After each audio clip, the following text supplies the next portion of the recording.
Hi అండి, నిన్నే డిమార్ట్కి వెళ్ళొచ్చాము. So మనం లిస్ట్ ఎట్లా రాస్తామో అట్లా రాసి నేను మా ఆయనకి ఇచ్చాను.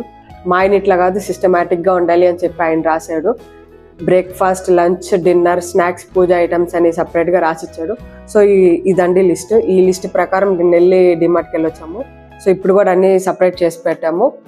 ఇవి పూజ ఐటమ్స్ అండి, ఇవి బ్రేక్ఫాస్ట్ ఐటమ్స్, అవి లంచ్ అండ్ డిన్నర్ ఐటమ్స్, ఇవి యాడ్ ఆన్స్ అండి, అంటే మనం కర్రీస్లో వీటిల్లో యాడ్ చేస్తాం కదా మసాలాస్, ఇవి యాడ్ ఆన్స్ అండి.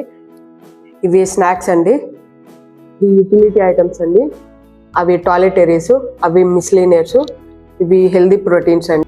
ఇదే విధంగా మనం సపరేట్గా రాసి మనం తెచ్చుకుంటే మనకి ఈజీగా ఉంటుందండి, ఏవి మిస్ అవ్వకుండా మనకు ఉంటాయి. సో ఇట్లాగే మీరు కూడా ట్రై చేయండి, మీకు కూడా ఈజీగా ఉంటుంది. సో ఇవ్వండి మొత్తం బిల్లు మాత్రం ఎంత అయ్యిందండి.